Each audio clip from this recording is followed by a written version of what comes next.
Somewhere in the cosmic void, a spaceship is drifting, filled with the voice of an astronaut. He is comforting a woman who remains on Earth, promising that he will return very soon. He lists the things he will miss while on his journey, but most of all, he will miss his little sister, a blue-eyed artist who will grow up without him and surely achieve great success. Meanwhile, on Earth, in a small, nameless village in the French countryside, his sister Elsa stops to paint a large green letter F on a black astronaut statue prominently displayed at the village entrance. Elsa works as a nurse at a local retirement home and always keeps her sketchbook nearby, capturing everything that interests her. On this day, she reports to her colleagues about a patient's condition. When her friend and coworker mocks her for an awkward phrase she uses, Elsa begins explaining what she meant using a drawing. Her supervisor scolds her, but Elsa doesn't stop. Finally, the workday ends. Elsa heads home, where it is revealed that her supervisor is also her mother. Elsa greets her younger brother Vincent and hurries to the basement, which serves as her father's office. They exchange news, though as usual, there is nothing new to tell.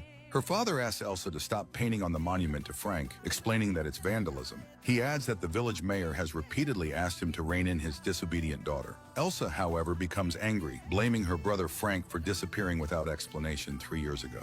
Later that evening, Elsa tells her younger brother about the times they spent with Frank. They used to talk a lot and imagine a massive spaceship coming to take them away, saying goodbye to their parents before setting off on comedic adventures far from home. Unlike Elsa, Vincent barely remembers Frank and listens to her stories with great interest. Their conversation is interrupted by their mother's voice, reminding them that it's time for Vincent to come home. Before leaving, Elsa suggests they look at the stars one last time and laments that a street light makes it impossible to see them properly. Vincent suggests smashing the light. While he works on this, Elsa suddenly hears Frank's voice. She jumps up, unsure of where it's coming from. Just then, Vincent extinguishes the streetlight and the two siblings freeze, awestruck by the overwhelming grandeur of the starry sky. The next day, Elsa resumes her routine at the retirement home. She performs her duties with care, cleaning, bathing, and dressing an elderly woman who thanks Elsa and calls her beautiful. The woman shares the recipe for her favorite dish, which she remembers vividly, though she fails to recognize her husband, Monsieur Lebon, when he visits her.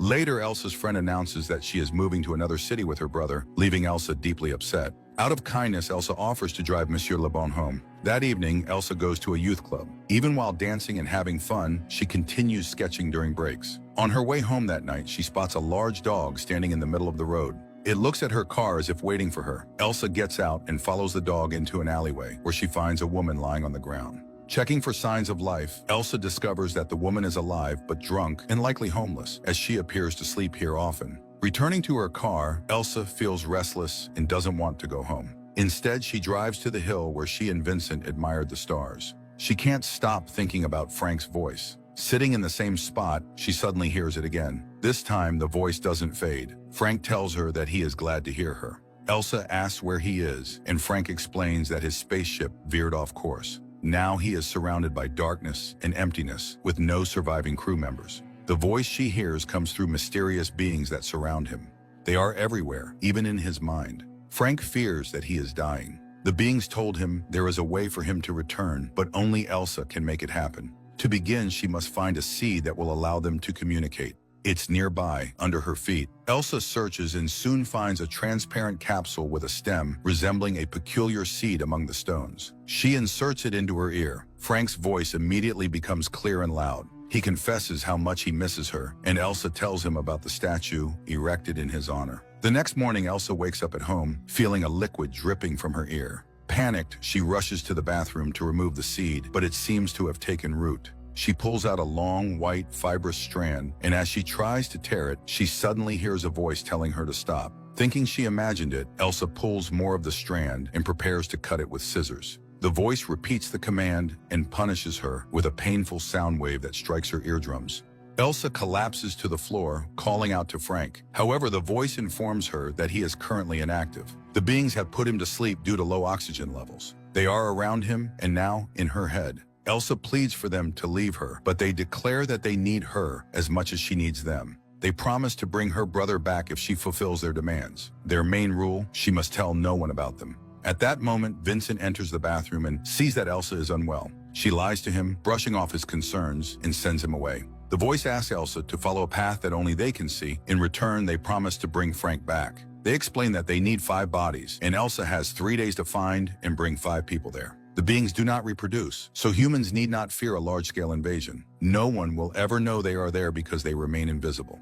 Following the voice's commands, Elsa drives to a spot in the forest and begins walking along the path visible only to the being. To ensure she can find it again, she marks the path with paint. Elsa obediently follows every instruction, but the being suddenly asks, "What is a hostage?" Elsa realizes the creatures can easily read her thoughts. She calmly explains the meaning of the word. The being tries to apply the term to the current situation, attempting to determine who the villain is. Tired of their philosophical musings, Elsa asks the voice to be quiet. Suddenly, the voice orders her to stop, explaining that she must walk straight ahead because she has veered off course. Elsa argues that a tree grows at that specific spot, but the voice insists that the path must be exactly there. Elsa inspects the tree as the beings explain that her brother is directly behind it. Elsa returns to town and goes to a woodworking shop where her acquaintance Augustine works. He explains that the tree requires proper documentation before it can be cut down. Elsa pleads with him, insisting that it's just a tree.